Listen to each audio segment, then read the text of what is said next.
Hello dear friends, मैं आज आपके लिए फिर से एक नया वीडियो लेके आ चुका हूँ। आज की वीडियो में हम लोग ऑपरेटिंग सिस्टम से टाइप प्रोसेसिंग शेड्यूलिंग बहुत डिस्कस करने वाले हैं। प्रोसेसिंग शेड्यूलिंग में मैं आपको हर जितनी भी एल्गोरिथम्स है वो सारी आज डिस्कस करेंगे। तो गाइस पहले मैं बता दूं सीपीयू शेड्यूलिंग होती क्या है। फॉर एग्जाम्पल आपके पास मल्टीपल प्रोसेस है। मल्टीपल प्रोसेस में से आपको पता है कि सीपीयू पे एक टाइम पे एक ही प्रोसेस एग्जीक्यूट हो सकती है। तो हम लोग कैसे डिसाइड करेंगे जो हमारे पास मल्टीपल प्रोसेस है उसमें से एक प्रोसेस कौन सी प्रोसेस वो होगी जो सीपीयू पे एग्जीक्यूट होगी। तो गाइस इसको डिसाइड करने के लिए हम लोगों ने कुछ एल्गोरिथम्स हैं जो हम एल्गोरिथम को यूज करके हम लोग देख सकेंगे कि कौन सी प्रोसेस किस टाइम सीपीयू पे एग्जीक्यूट होगी। तो गाइस इस टेक्निक में दो तरह की होती है, एक नॉन प्रिमिटिव और एक होती है प्रिमिटिव। तो मैं बता दूं नॉन प्रिमिटिव क्या होता है। One a process is scheduled to run then it can not be forcefully taken out of CPU. मतलब यदि हमने एक बार एक प्रोसेस को शेड्यूल कर दिया तो हम लोग उसे फोर्सफुली से बाहर नहीं निकाल सकते सीपीयू से। वो पूरी एग्जीक्यूट होने के बाद ही हम लोग उसको अपनी रनिंग स्टेट से बाहर आ सकती है। प्रिमिटिव क्या होती है, are running state can be taken out of forcefully. मतलब कोई प्रोसेस हमारी एग्जीक्यूशन है तो हम उसे फोर्सफुली क्या कर सकते हैं, रनिंग स्टेट से उसे बाहर निकाल सकते हैं। तो गाइस दो ये मैंने आपको टर्म्स बताए, नॉन प्रिमिटिव एंड प्रिमिटिव। अब देखते हैं कि हमारे पास कौन कौन सी एल्गोरिथम है। पहली एल्गोरिथम हमारे पास आती है फर्स्ट कम फर्स्ट सर्व। तो वो जो first come first serve algorithm है, तो उसका शेड्यूलिंग क्राइटेरिया क्या है, मतलब उसको किस तरह से डिजाइन करेंगे। जो मिनिमम अराइवल वैल्यू जिस अराइवल टाइम जिसका अराइवल टाइम सबसे कम होगा उस वो प्रोसेस सबसे पहले सीपीयू पे एग्जीक्यूट हो जाएगी। यदि आप सपोज करिए आप किसी प्रोसेस का अराइवल टाइम सेम है, अराइवल टाइम सेम है तो कैसे दो फिर से मल्टीपल प्रोसेस हो गई।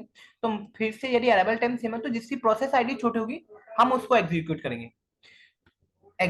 ये इसका शेड्यूलिंग क्राइटेरिया है। और टाइप ऑफ एल्गोरिथम ये कौन सी एल्गोरिथम है, प्रिमिटिव है नॉन प्रिमिटिव है, ये इसका मतलब ये नॉन प्रिमिटिव एल्गोरिथम है। नॉन प्रिमिटिव एल्गोरिथम का मतलब है कि जो प्रोसेस अभी सीपीयू पे आ गई एग्जीक्यूशन के लिए जब तक वो पूरी एग्जीक्यूट नहीं हो जाती उससे पहले सीपीयू से बाहर नहीं आएगी। तो चलिए गाइस इसके कुछ क्वेश्चंस हैं वो हम लोग डिस्कस करते हैं। मेरे पास पहला क्वेश्चन है। जैसे फॉर एग्जाम्पल P0 प्रोसेस है और सेकंड है ये प्रोसेस, तीन प्रोसेस है। सेकंड है P1 और जो थर्ड प्रोसेस है वो है P2 ले लेते हैं। जिसका अराइवल टाइम का टाइम है 0 0 0 और बस टाइम मेरे को दिया हुआ है 27 6 एंड 6। तो गाइस आप लोगों को ये क्वेश्चन दिया गया, आपसे कंप्लीशन टाइम पूछा जाएगा, टर्न अराउंड टाइम आप लोग कैसे फाइंड आउट करते हैं और वेटिंग टाइम कैसे निकालते हैं।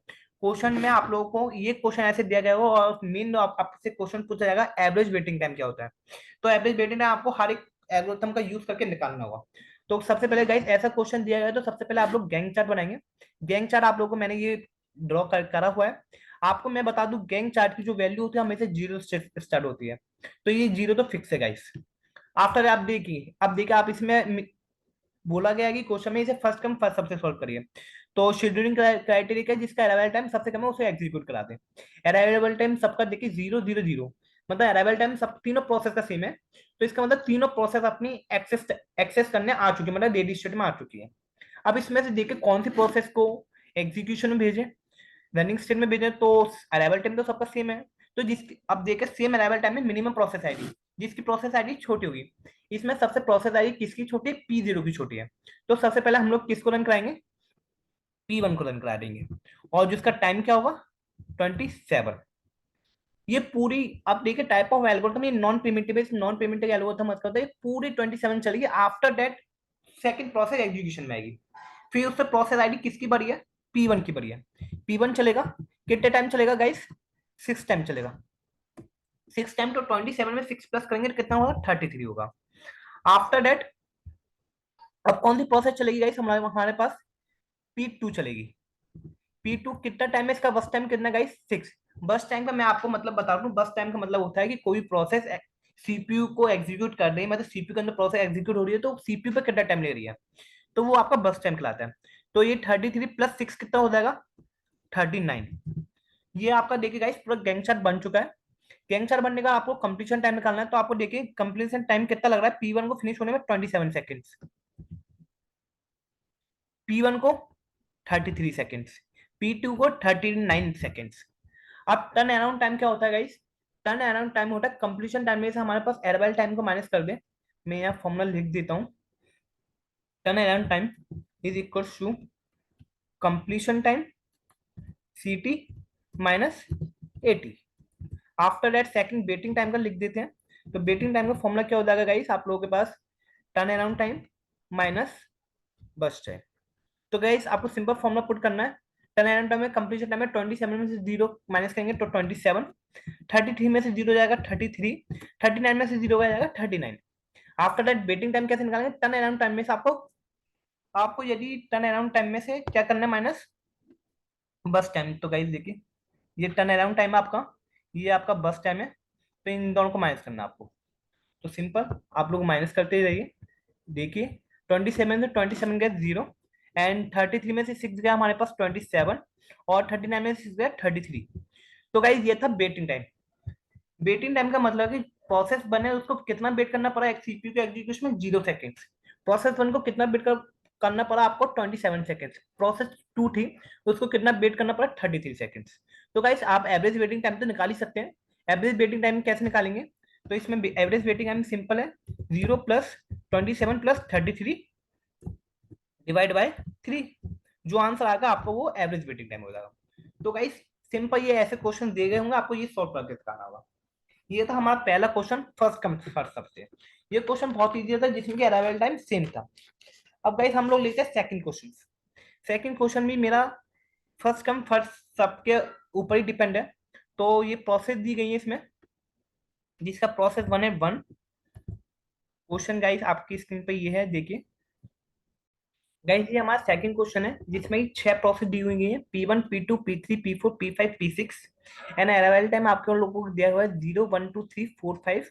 एंड बस टाइम दिया हुआ हर एक प्रोसेस का 5 1 2 4 5 3। ये आपको बस टाइम दिया हुआ है।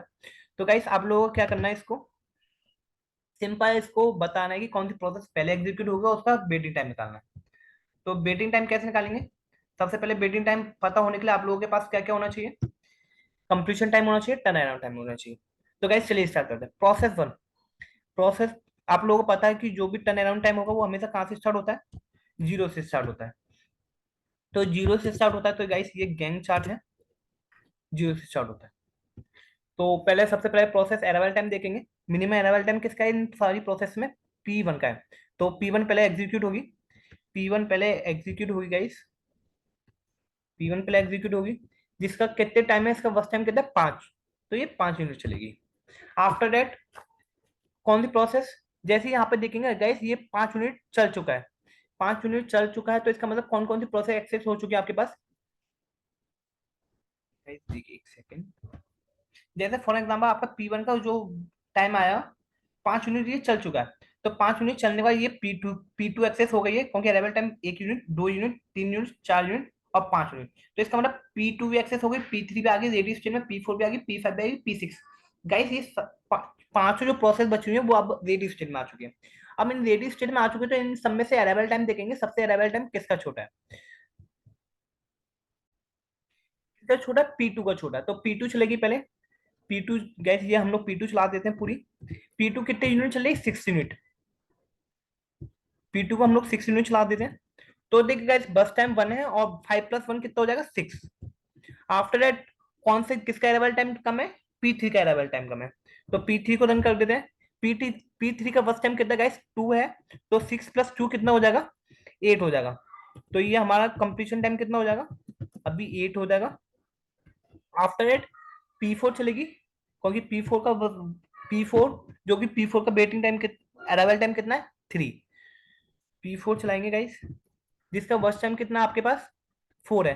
तो 8 + 4 कितना हो जाएगा 12। आफ्टर दैट P5 चलेगी, P5 सिंपल, और जिसका वर्स्ट टाइम कितना गाइस 5। तो 12 और 5 7 17। आफ्टर दैट P6 चलेगी प्रोसेस, और जिसका वर्स्ट टाइम कितना आपके पास 3, तो ये 20 हो जाएगा।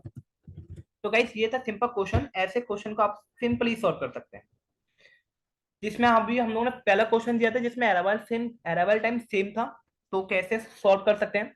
सेकंड क्वेश्चन किया कि हम लोगों ने जिसमें अराइवल टाइम कॉन्जिक्यूटिव था, कॉन्जिक्यूटिव था तो आप लोगों ने सिंपल प्रोसेस को रन कराया और अराइवल टाइम निकाल पूरा गैंग चार्ट बना दिया।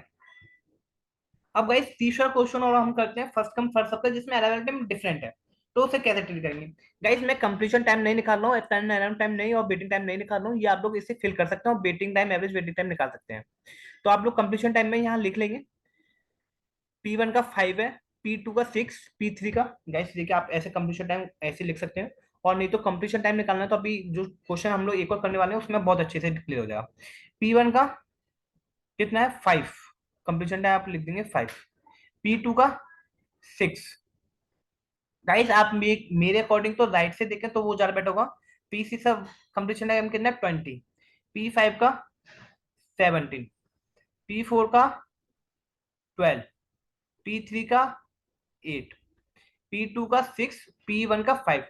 तो गाइस ये आपके पास कंप्लीशन टाइम आ चुका है। कंप्लीशन टाइम आने के बाद टर्न टाइम और वेटिंग टाइम आप लोग निकाल सकते हैं। नेक्स्ट क्वेश्चन करते हैं गाइस हम लोग फर्स्ट कम फर्स्ट सर्व का।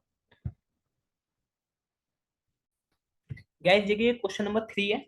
क्वेश्चन नंबर 3 आप देखिए, इसमें अराइवल टाइम बिल्कुल कॉन्जिक्यूटिव नहीं है, अराइवल टाइम सेम भी नहीं है। तो इस क्वेश्चन को कैसे डील करेंगे? First come first serve algorithm से करना है। तो आप लोगों को पता है शेड्यूलिंग क्राइटेरिया का मिनिमम अराइवल टाइम। तो गाइस इसमें सबसे मिनिमम अराइवल टाइम किसका है? मिनिमम अराइवल टाइम P5 का है।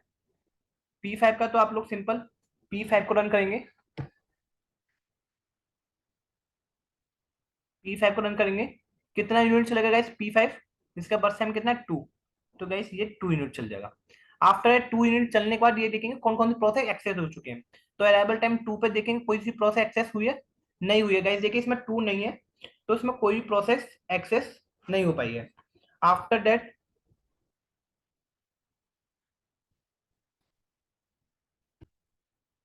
देखेंगे ये, अब अब हमने 2 प्रोसेस चला दिया है, तो 2 यूनिट टाइम चलने के बाद इसमें देखेंगे कौन कौन सी प्रोसेस एक्सेस हो चुके हैं।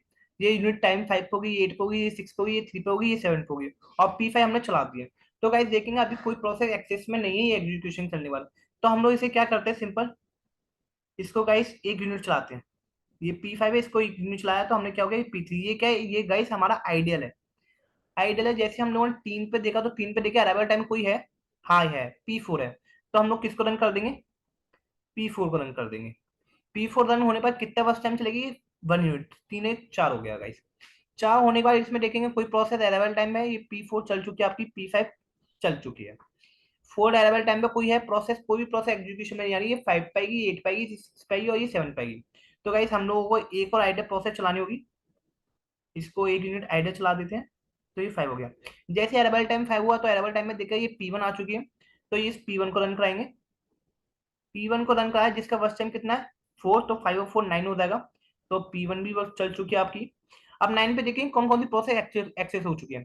एक तो आपको गाइस देखिए P3 एक्सेस हो चुके हैं 9 पर, P2 भी एक्सेस हो चुके हैं और P6 भी एक्सेस हो चुके हैं। तो इसमें से अब कौन सी प्रोसेस चलेगी? P2 P3 आपके P6 मल्टीपल प्रोसेस है। अब इसमें से जिसका अराइवल टाइम छोटा होगा वो चलेगी। तब कौन सी चलेगी? P3 चलेगी, जिसका अराइवल टाइम क्या है 6 है। तो P3 को रन करेंगे,